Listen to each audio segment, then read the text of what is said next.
solamente para ver qué los hermanos preferirían, cuál sería el ideal de algunos hermanos. Interesante que yo me río de algunas cosas que veo, porque algunos hermanos preferían pasar 3 años de hambre. Y cuando llegan los ayunos 21 días, los hermanos sufren. Y los hermanos quieren pasar hambre 3 años. Yo digo, no puede ser cierto esto. Pero bueno, amén, amén. Capaz que hay algún hermano que no tiene problema con comida, pero yo sé que algunos sí. 40 horas de ayuno, hermanos. Hasta el mal humor sale. Y los hermanos 3 años. Pero amén. Amén. Bien, entonces estamos llegando prácticamente a los últimos capítulos de la historia de David, que nosotros estuvimos compartiendo a lo largo prácticamente desde el final del año hasta ahora. Y estamos llegando a las últimas palabras al respecto de David. Y yo quiero compartir con ustedes hoy un mensaje que se llama Sublime Gracia. Amén. Sublime Gracia. Hemos visto un hombre en David, hemos visto un hombre como nosotros, un hombre que era apasionado por Dios, era apasionado por la presencia del Señor, pero un hombre con errores, con fallas, que pecó, se equivocó, al igual que cada uno de los que estamos aquí. Pero hay una de las cosas que hoy quiero hablar con ustedes, y es al respecto de un segundo pecado que cometió David. El primer pecado, ustedes saben, fue el adulterio que cometió con aquella mujer, ¿verdad?, que él vio con Betseba. Pero hoy yo quiero hablar al respecto de otro pecado que él cometió, que en sí catalogarlo como pecado sería ser bastante extremo, pero fue un error tan grande de él que fue catalogado como un pecado, porque trajo consecuencias sobre el pueblo de Israel. Y ahí es donde hoy coloqué la encuesta al respecto sobre ese asunto, ¿verdad? ¿Por qué? Usted tiene que entender algo. Errores que nosotros cometemos, fallas nuestras, las consecuencias, de ella depende de dónde nosotros nos movemos. Amén. No es lo mismo la mentira de un niño de 10 años que cometió un error, a un marido que está mintiendo porque está encubriendo una infidelidad. Un ejemplo. Amén. Hay mentiras que tienen consecuencias mucho más grandes. El pecado de mentir es el mismo, pero las consecuencias que eso va a traer son mucho mayores en algunos casos que otros. Y sabe, cuando nosotros somos líderes, hombres, que estamos al frente de algo, las consecuencias son aún mayores todavía. ¿Por qué? Si un líder de célula comete un pecado, él cae. Las consecuencias van a ser grandes, sí. Ahora, si el pastor cae, las consecuencias son mayores. Amén. Y si es una iglesia de 10.000 miembros, si el pastor cayó, las consecuencias son mayores aún que una iglesia de 500 miembros. Todo es medido en consecuencias en base a lo que nosotros hacemos. Amén. Todos están atentos conmigo. Tienen que ir tratando de entender lo que yo voy hablando. Amén. Entonces todos los pecados en sí son iguales, consecuencias son diferentes. Amén. Entonces cuando usted está en una posición de liderazgo, consecuencias son mayores. ¿Y por qué yo voy a hablar sobre esto? Porque el pecado de David, la falla que cometió David, se llevó 70.000 personas. 70.000 hombres murieron por causa del pecado de David. Y ahí es que yo le puse la encuesta hoy, ¿qué usted prefería? Imagínese 3 años de hambre. ¿Alguno puso 3 años en las manos del enemigo, 3 meses en las manos del enemigo? Nadie quiere estar en las manos del enemigo, ¿verdad? Nadie quiso estar en las manos del enemigo. Preferirían 3 años de hambre. Yo me quedé impresionado con esa respuesta. Pero bien, amén. Que no le venga esos 3 años, amén. Señora le dice, voy a probar la fe de ese hermano, a ver si realmente soporta 3 años de hambre. Amén, todos reprendiendo ahí en el nombre de Jesús, no. Amén. Entonces nosotros como líderes, como hombres del Señor, como hombres de Dios, necesitamos tener algo muy importante que se llama integridad en lo que nosotros enseñamos, en lo que nosotros hablamos, en lo que nosotros predicamos. ¿Para qué? Para que eso sea llevado a cabo por otras personas. Amén. Todos nosotros estamos para influenciar. Usted está para influenciar donde usted está. Amén. Yo estoy hablando aquí, predicándole el mensaje, no estoy hablando un mensaje para que usted salga de aquí y diga, qué lindo que Pablo habló. No es eso. A mí no me interesa que usted piense, yo hable lindo. Me interesa influenciar su pensamiento, que usted cambie su pensamiento, amén, que usted cambie su forma de vivir. ¿Por qué? Porque es en base a la palabra que nosotros somos transformados. Amén. La palabra tiene el poder de cambiarnos. Y dice la Biblia en 2 de Samuel 24:2, dice así: entonces el rey ordenó a Joab y a los comandantes del ejército que lo acompañaban: vayan por todas las tribus de Israel, desde Dan hasta Beerseba, y hagan un censo militar, para que yo sepa cuántos pueden servir en el ejército.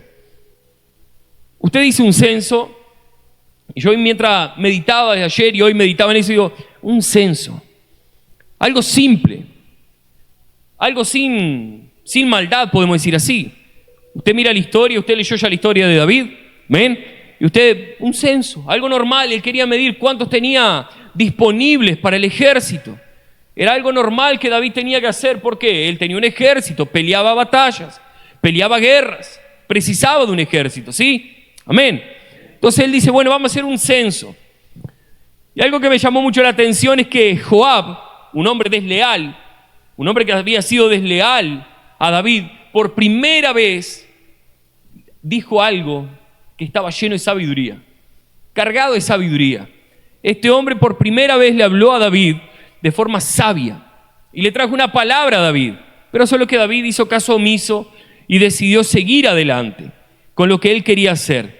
No tiene ningún problema un censo, pero ¿cuál era el problema en este censo? Era que David había crecido, David era un rey fuerte, David era un hombre de guerra, de lucha, y él dijo así: vamos a medir la fuerza que tenemos en Israel. Pero no era la fuerza solamente de Israel, era la fuerza de él.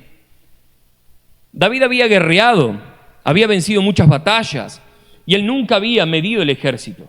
Él fue a guerras en el cual el ejército de él era menor. Él fue a lugares a pelear donde el ejército de él era mucho menor que los demás. ¿Quién le había dado las victorias a David? Señor. Solo que ahora David, él estaba interesado en saber cuál era la fuerza que él tenía. Y eso fue la debacle de David. Fue un pecado que Dios lo consideró un pecado de muerte, podemos decir así. 70,000 personas murieron. Una plaga vino sobre Israel y 70,000 personas fueron diezmadas por causa del error de David. Déjeme decirle algo: usted que es líder, usted que un día aspira a ser líder, todo lo que nosotros hacemos tiene consecuencias directas en las personas que nosotros estamos. Errores nuestros siempre van a tener influencia sobre los demás. Padre de familia, sus errores tienen consecuencias sobre sus hijos. Si usted un día hace una compra mal hecha y usted se endeuda, eso va a tener consecuencias sobre su familia. Todo lo que nosotros hacemos tiene consecuencias. Solo que David, él dijo así: yo no dependo tanto ya de la fuerza del Señor. Ahora yo quiero saber cuál es mi fuerza, cuál es mi ejército, cuál es mi poder. Y mire lo que Joab le respondió. 24:3. Joab respondió al rey: que el Señor su Dios multiplique 100 veces las tropas y le permita a mi señor el rey llegar a verlo con sus propios ojos. Pero ¿por qué mi señor el rey desea hacer tal cosa? ¿Por qué? Joab, un hombre desleal, un hombre que había sido muchas veces traicionero, él estaba preguntándose: ¿por qué? Si hasta ahora no hemos movido debajo de la gracia, debajo del favor del Señor. Hasta ahora Dios nos llevó en las batallas y Él nos hizo vencer. ¿Por qué ahora precisamos saber cuál es nuestra fuerza? ¿Por qué? Joab era el que estaba haciendo esa pregunta. Yo le hago una pregunta: ¿cuántas veces nosotros pensamos que podemos movernos en nuestra fuerza? Muchas veces pensamos. Déjeme decirle algo: solo el Señor puede llevarnos a vencer batallas imposibles. Amén. Solo Dios puede hacer que el favor inmerecido fluya en nuestras vidas. Amén. Usted va a escuchar muchas veces nosotros hablar de favor inmerecido, de gracia. ¿Por qué? Porque no es por nosotros, no es por nuestra inteligencia, no es por nuestra sabiduría, es por lo que Dios hace a través de nosotros. Amén. Si fuera por nuestra sabiduría, hermano, no estábamos ni aquí. Si fuera por lo que nosotros somos, éramos los menos indicados de estar en este lugar. Pero el Señor nos alcanzó, amén. Entonces, ¿saben? Una de las cosas siempre que uno tiene que tener cuidado, y hablamos con Joana, mi esposa, de eso: nunca permitir que cuando uno crezca, uno piense que ahora es suficiente, que ahora uno puede. Cuando usted es pequeño, no tiene nada, y usted tiene ese sentir: no, yo no soy nada, Dios me dio todo. Tenga ese sentir cuando usted sea grande. Amén. Cuando usted tenga una empresa grande, tenga el mismo sentir cuando no tenía nada y dependía del Señor. El día que usted sea un pastor reconocido, que el Señor lo lleve a crecer, reconozca que fue el Señor que lo llevó a ese lugar. Amén. ¿Por qué? Porque solo Dios puede darnos todo. Amén. Ahora, si David hubiera parado para pensar y dijera, no, Joab tiene razón, David hubiera evitado un mal grandísimo. Pero David estaba empeñado en hacer ese censo. ¿Sabe cuáles son los grandes problemas? Y que nosotros hablamos muchas veces sobre el ego, el poder, el deseo de tener riquezas, el orgullo. Todas esas cosas llevan al hombre a caer. Lamentablemente el ego, hermanos, es una de las cosas que más hace que hombres caigan. Por causa del ego, por causa de creerse. Nosotros no somos nada, hermanos. No somos nada, nada, nada. Si el Señor no nos hubiese alcanzado, si el Señor no nos hubiese salvado, nosotros estaríamos perdidos en el mundo siendo lo que éramos. Pecadores, perdidos en el mundo. Gracias al Señor que Él nos alcanzó y nos trajo hasta aquí. Amén. Entonces es muy peligroso cuando llegamos a un lugar que pensamos que no dependemos de nadie, que no dependemos de dar explicaciones. Ahora yo ya no preciso dar explicaciones. Ese fue el problema de David. ¿Sabe la Biblia cuando Dios creó a Adán y a Eva? Él creó al hombre y Dios vio que el hombre estaba solo y necesitaba a alguien. Y Dios creó a Eva. Cuando Dios creó a Eva, ¿qué fue lo que le dijo? Multiplíquense y llenen la tierra. ¿Por qué? Porque Dios siempre, desde el inicio, tuvo el pensamiento de no ser solamente uno, no ser dos, ser siempre una familia, ser más grandes. Amén. Esa era la idea. Ahora, ¿cuál fue el problema de David? David pensó, no, yo puedo solo. Yo puedo realmente. Y eso trajo un pecado así, demasiado grande. Y dice la Biblia en 2 Samuel 24:10, entonces le remordió a David la conciencia por haber realizado este censo militar y dijo al Señor, he cometido un pecado muy grande. Yo me imagino cómo David habría dicho eso, ¿no? Yo pensaba hoy, porque uno dice, he cometido un pecado muy grande. David debe haberse arrodillado, debe haber gritado, he cometido un pecado muy grande, actuado como un necio. Yo te ruego, Señor, que me perdones la maldad de tu siervo. ¿Sabe? Él entendió que lo que él había hecho estaba mal. Él entendió que había cometido un pecado. Porque todos nosotros tenemos conciencia, amén. Cada uno de nosotros tiene conciencia. ¿Qué es la conciencia? Es discernir aquello que debo y lo que no debo hacer. Hay cosas que golpean nuestra conciencia. Si yo le digo a usted ahora, salga de ahí y párese en el medio de la calle y espere que un auto lo atropelle, ¿usted lo haría? ¿Pablo lo haría? No, ¿verdad? Porque eso golpea su conciencia. Usted va a pensar, esto no está bien. El pastor está quedando medio con las ideas confusas y me está haciendo ahí arriesgar mi vida. Usted va a decir, no, esto no puedo hacer, porque eso golpea su conciencia. Y David, en el momento que Joab le habló, él estaba ciego, pero en cierto momento la conciencia de David lo hizo entender que lo que él había hecho estaba mal. Amén. ¿Saben? Nosotros enseñamos aquí en el curso de madurez. Todos tenemos intuición. Usted sabe que antiguamente se hablaba de la intuición de madre, ¿no? Se habla todavía. Personas que dicen, eso es intuición de madre. No vayas, no hagas. ¿A alguien le pasó eso o no? No vayas, mirá que eso no es bueno. Hay algo que se llama intuición y nosotros como cristianos tenemos intuición en el espíritu. Hay una intuición que es de restricción y hay otra que nos constriñe a hacer algo. Vamos a suponer usted un día está aquí en el culto y usted siente en su espíritu hablarle a una persona y entregarle una palabra, una profecía a alguien. Y usted empieza a decir, no, yo tengo vergüenza. ¿Cuánto le pasa eso? Tengo miedo. No, y si no es. Usted tiene temor, pero el espíritu lo está constriñendo, lo está impulsando a hacer algo. Eso es de nosotros la intuición de constreñimiento. Ahora usted un día quiere hacer una compra y usted siente dentro suyo algo que le dice, no hagas. ¿Cuántas veces le pasó algo así? Los hermanos tienen que escuchar más el espíritu, ¿ven? Usted un día quiere hacer algo y usted siente, no hagas. Eso es la restricción en su espíritu. ¿Cuánto hicieron madurez aquí? Que se acuerden de eso. Amén, aleluya, gloria a Dios. Y eso fue lo que experimentó David. Joab le había dicho, no lo hagas. Y él fue y lo hizo. Pero después su conciencia, él sintió el dolor por lo que él había hecho. ¿Por qué? Por obstinado. ¿Cuántas veces nosotros somos obstinados? Queremos algo, ¿verdad? nos metemos, así, parece que quedamos ciegos. ¿No? ¿Ya vieron los caballos con tapaojos? Sí, bueno, usted parece que queda así a veces. Quiero porque quiero. ¿Vio los niños ahí cuando se les antoja algo y quieren? A veces nosotros somos así. Quiero porque quiero. Después nos reventamos contra la pared y ahí entendemos que no debíamos hacer. Y David reconoció, y dice la Biblia en 1 Crónicas 21:7, Dios también la consideró como algo malo, por lo cual castigó a Israel. Y ahí es donde entra la pregunta que yo le hice hoy en el grupo.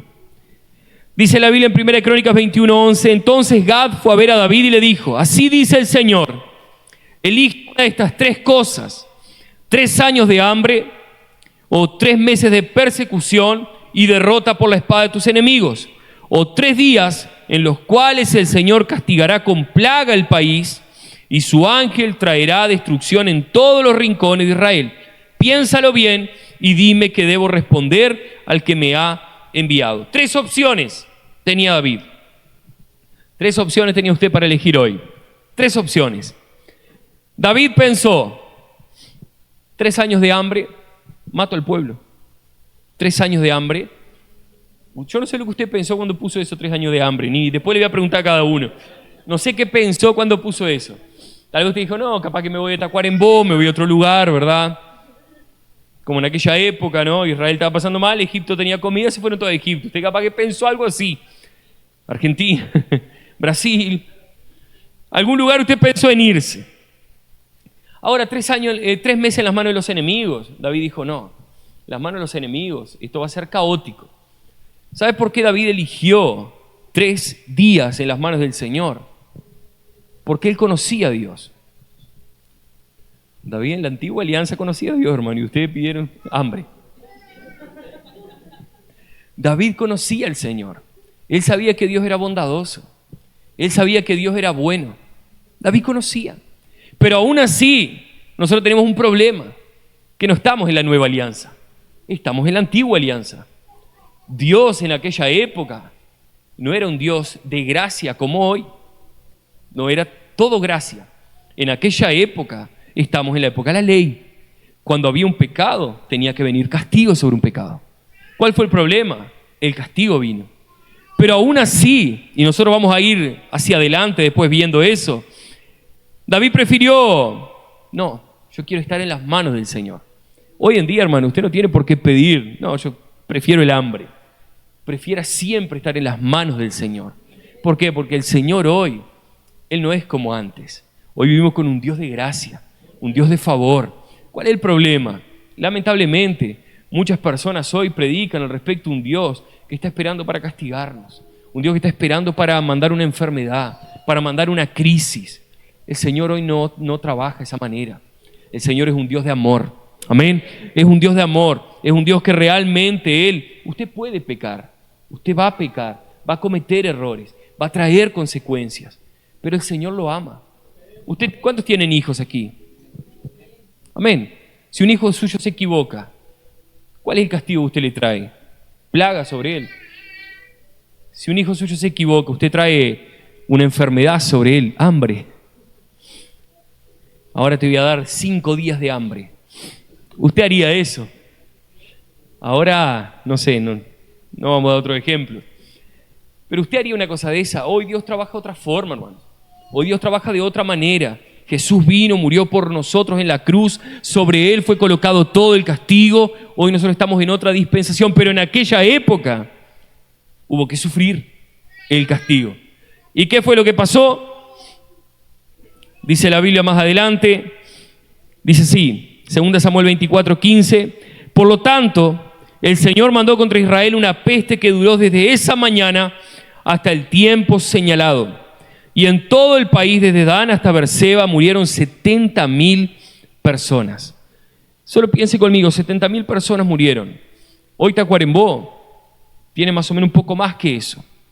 Imagínese que aquí, la ciudad, prácticamente todo el mundo muriera por causa del pecado de un hombre. ¿Usted qué diría? ¿Cómo usted reaccionaría con eso? Imagínese que usted vive en Montevideo y de repente alguien comete un error y usted se entera que todo Tacuarembó murió por causa del error de una persona. ¿Qué usted pensaría sobre eso? ¿Usted estaría indignado o no? ¿Se enojaría? Usted diría, no, y bueno, está, ¿qué vamos a hacer? Pasó, pasó. Nadie actuaría así. Yo me imagino la gente en esa época contra David. Deberían haber quedado furiosos. La gente se haber enfurecido contra David. Por causa del error de un hombre, 70.000 murieron. Imagínense las familias desoladas. Padres que deben haber perdido sus hijos. Debe haber sido una tragedia, solamente imagine. Eso la Biblia no lo dice. Pero usted comienza a imaginar, porque debe haber sucedido ese tipo de cosas. Solo que la Biblia siempre, cuando Dios entra, Dios nunca pierde. Es algo impresionante, Dios nunca pierde. Aun cuando el hombre peca, aun cuando el hombre falla, Dios siempre da vuelta a todas las cosas. Dios siempre da vuelta. Y es interesante que David fue un hombre que comenzó mal, cometió pecados, falló, pero él terminó de una manera que dejó un legado para un hijo de él, que fue el sucesor y fue un gran rey. ¿Por qué? Porque realmente el Señor transformó todas las cosas. Amén. Segunda Samuel 24:18 dice así: ese mismo día, Gad volvió a donde estaba David y le dijo: sube y construye un altar para el Señor en el lugar donde Arauna, o Araúna, no sé bien cómo se pronunciaría, el Jebuseo, limpia el trigo.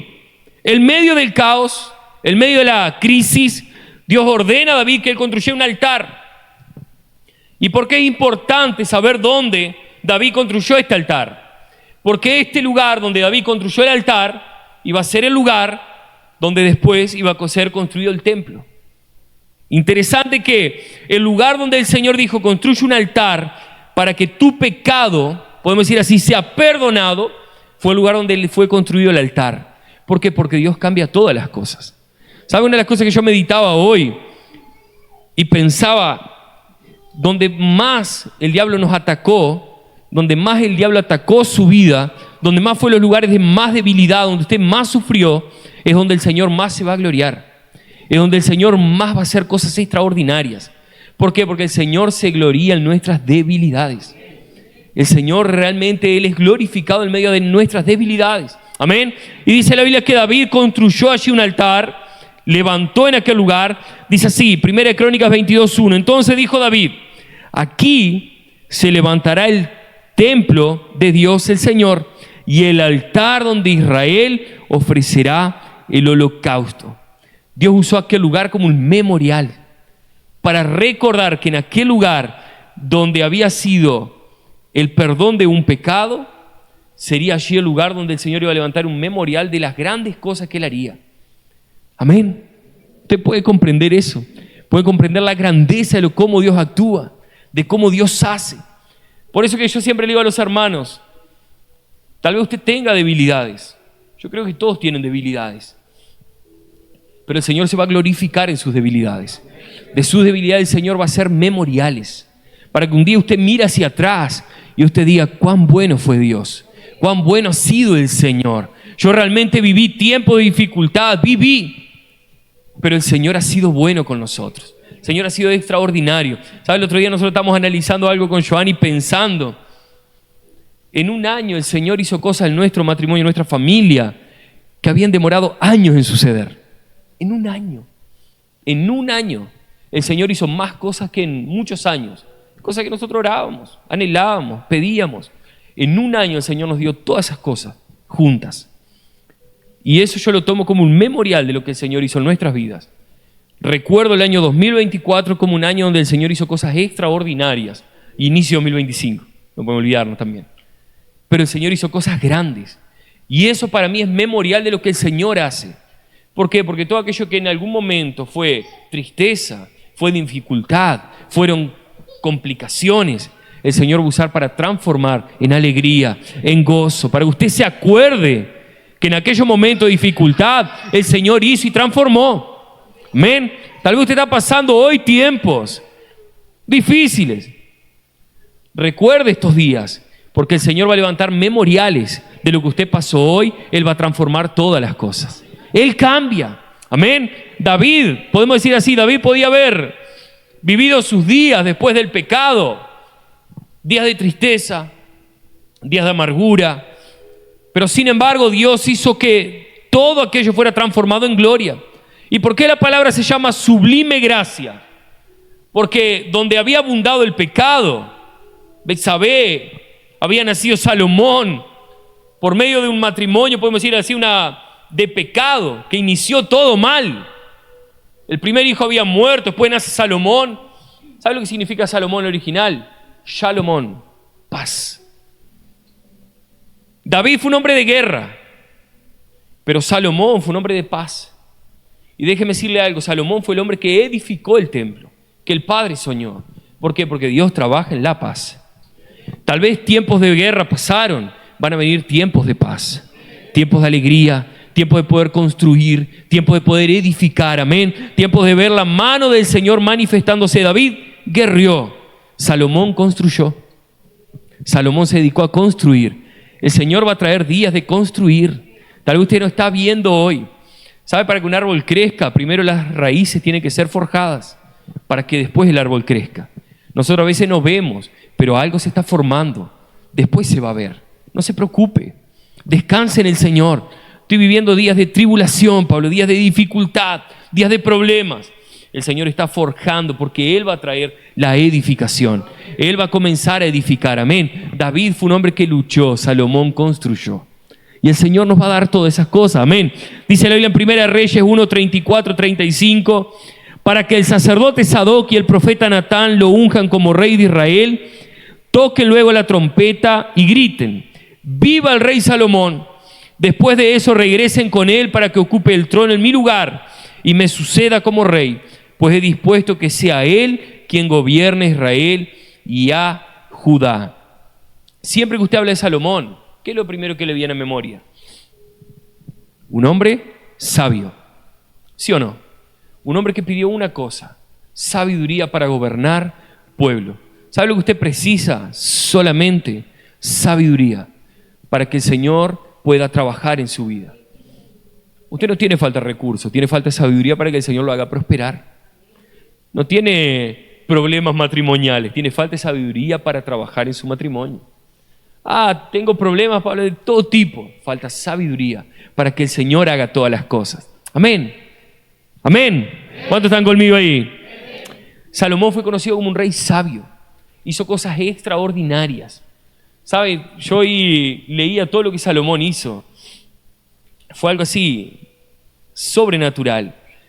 Dice la Biblia en 1 Reyes 3:9: yo te ruego que des a tu siervo discernimiento para gobernar a tu pueblo y para distinguir entre el bien y el mal.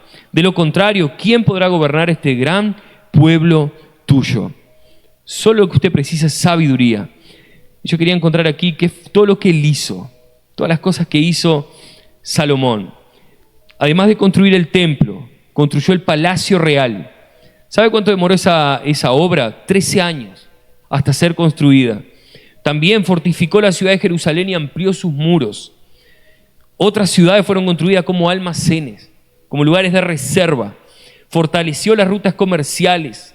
Armó un ejército con lo mejor que había en armas y caballos. Solo que Israel fue el tiempo que más tiempos de paz vivió. Tiempos de paz. Impresionante. Hizo tantas obras que nosotros no podíamos contabilizar todas las obras que él hizo, todo lo que hizo Salomón. ¿Por qué? Porque él pidió paz del Señor. Pidió sabiduría. Déjeme decirle algo: si usted está pasando por grandes batallas, pídele al Señor sabiduría para vivir tiempos de paz. Si está viviendo grandes guerras, pídale a Dios sabiduría para que la paz del Señor pueda tomar cuenta de usted. Cuando usted vive en paz, usted edifica. Cuando usted vive en paz, usted construye.